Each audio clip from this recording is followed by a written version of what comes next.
Hey guys, how we doing? Do you know, I started this vlog several times because there's stuff that I want to say and I'm not sure how to say it. I do know how to say it. It's whether I should. I'm going to stuff it.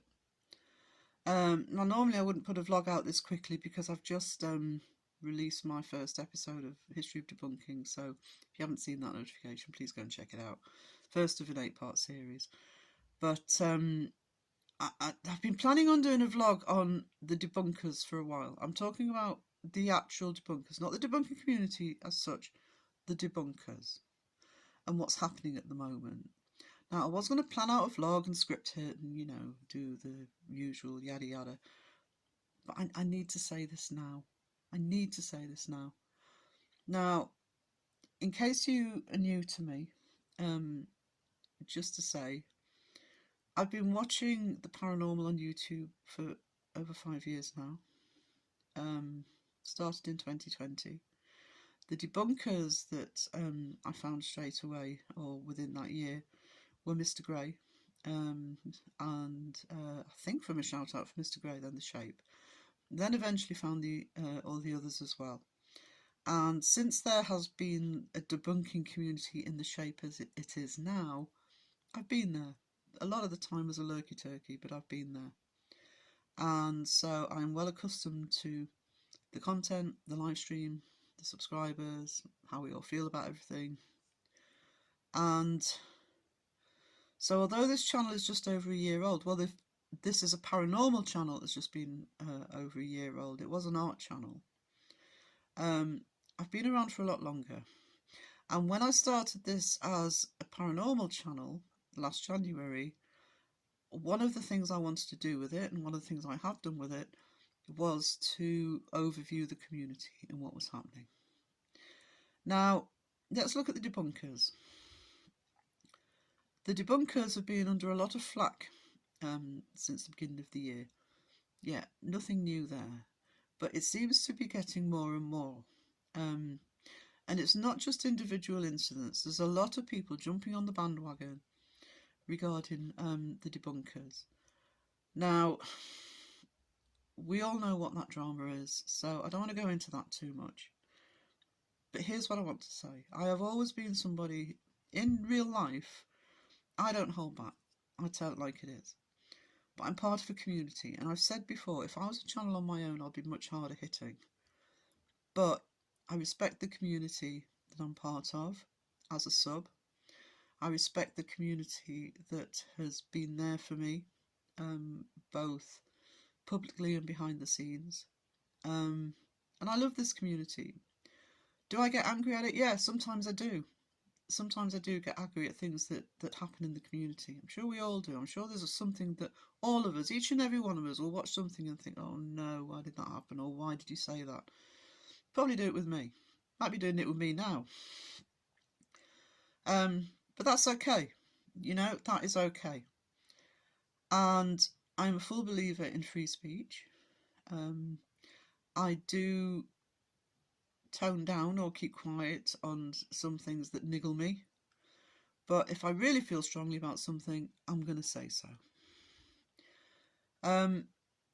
So some of the things that are thrown at the debunkers, are they ruining the paranormal? Now, Mr. Grey covered this beautifully last week. If you haven't seen Mr. Grey's video from last week about it, I think it's called The Paranormal is Ruining the Paranormal. It was very, very good. I really liked that. But there's a lot of criticisms that seem to be coming out again and again. One of the big ones is, oh, well, they're just reacting to the same channels. They're just regurgitating the same stuff. Well, you know why that happens? It's because the fakers are regurgitating the same stuff. They're a faker. This was part of Mr. Grey's point. So the fakers do the same thing time and time again. They're using the same equipment. They're using the same techniques. They're using the same dude, bro, demon attitude. Which is why some of the Real Investigations channel, and this isn't my point, this is Mr. Grey's, this is the point I really like, which is why some of the Real Investigation channels, if they stopped using so much equipment, they're going to start differentiating themselves between the fakers, because the fakers all follow a pattern. So if you are a debunker and you are looking at fake channels, or potentially fake channels, or channels that are maybe need showing that they're doing it the wrong way, of course there's going to be a repeat in content, because they're all doing it the same way. Doesn't mean the debunkers should stop calling them out. Doesn't mean the debunkers should stop looking at those videos, looking at those channels, and reacting and debunking the way that they do. That's not a reason to stop. That's a reason to keep going, to keep reinforcing that these techniques just aren't being fallen for. Also, if you look at what the debunkers are putting out, debunkers are putting out different type of content. They're putting out videos about psychics. They're putting out videos about exorcists. They do find different content where possible. They also find different channels where possible, and that's the other criticism that keeps being put at debunkers. Oh, you only go after the big channels. Well, actually, that's not true. And the criticism of, well, it's because it's clicks and views. Yeah, it's clicks and views. Any content creator with a YouTube channel, especially if they're monetized. I'm a very small channel. I am monetized. Don't make a huge amount. Not complaining. What I'm happy about with mine right now is it pays for my subscriptions for things like my editing software, etc. You know, that's what my money goes to. And most small channels will tell you that they're doing it the right way. They're putting money back into the channel, hopefully to grow. Don't let any content creator tell you it's not about the clicks and views, whether it's about money or not. It's not. And frankly, if anybody wants to get rich on clicks and views and subs, being a debunker is not the way to do it. It is rare. The number of debunkers compared to the number of debunkers who are full-time, and even then not, you know, they still have to maintain that to be full-time, is very, very rare. It's very rare. Being a debunker is not a get-rich-quick route. Being a faker, you know, you get that the right way, the money's going to start rolling in. And that's why people fake paranormal content, you know. It's simple. And the other thing is, the debunkers, we've said this time and time again, I've said it, the debunkers have said it, the other channels have said it, this has to be fought to show people what's actually happening. Real damage is done to people from people who fake channels. People who are desperate to get answers about loved ones that have passed away, what happens after we die, get answers about the paranormal, and the devastation when they find out that it's fake, that they're being lied to. That is not acceptable. That is why there's a debunking community. Most debunkers will tell you that's why they started debunking in the first place. Okay? But YouTube works a certain way. And if you don't have a channel, there's no reason why you should know how it works. But it is a very, very difficult it's a great platform in that it's free. If you've got a YouTube account, you've got a channel. Everybody's got a chance for having a channel, and I love that. But at the same time, getting a channel off the ground and getting it to work, it's hard work. I mean, I never doubted it when people said that, you know, they worked all day and then spent all night creating videos to get their YouTube channel off the ground. I've done it myself for the past year. You know, I am up through the night most of the nights. Fortunately, I work from home, so it's easier for me. But the amount of time that goes into my small channel to keep it going, to keep it up and running. I mean, the history of debunking is late because I've been ill. And it's constantly on your mind. Oh, really should have put that video out by now. I really should have put that video by now. You can't do a video instantly. Well, apart from this one, by the way, because when I do vlogs, record on the phone, boom, it's out. It's the only type of easy content I do. But to me, this is a vlog. This isn't a YouTube video.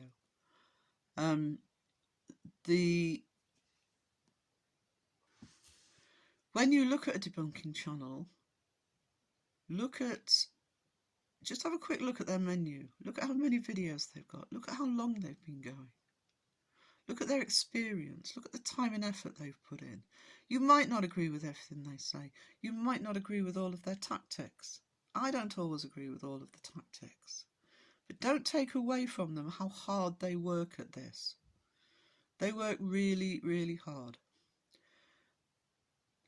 I could keep going on for a long time about this. I notice I'm on to 10 minutes and I don't like going much over 15 minutes on a vlog. So I'm going to end with this one.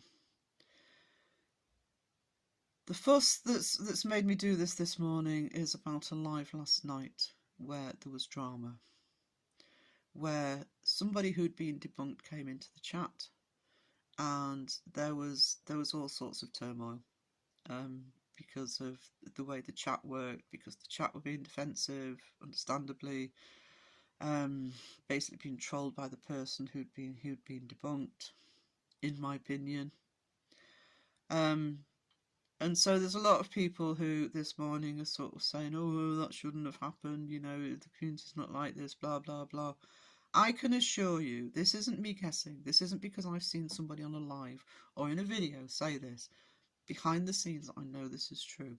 If you are a debunker, or if you're thinking of becoming a debunker, that is the sort of thing that you have to put up with on a regular basis.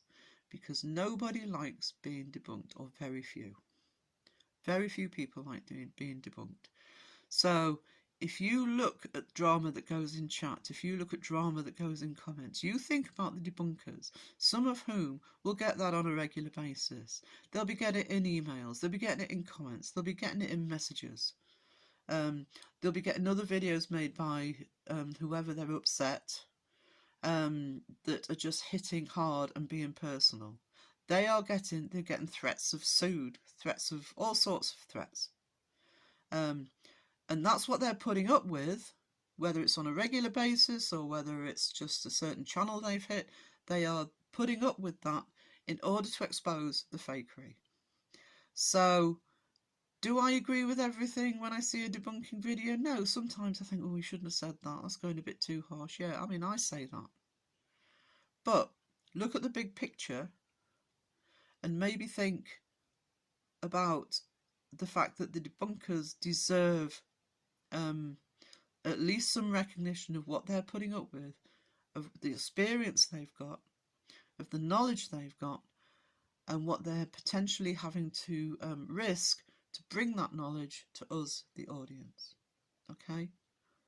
Preachy, I know, but I feel strongly about that, and I'm speaking as somebody who will sometimes be critical. But at the end of the day, we need the debunking community. We need the debunkers. And I think most people actually realise that. So, have a good day. I've got an art stream this afternoon if you're watching this as soon as it comes out. And please watch my first episode to the history of debunking. 7 more episodes to come.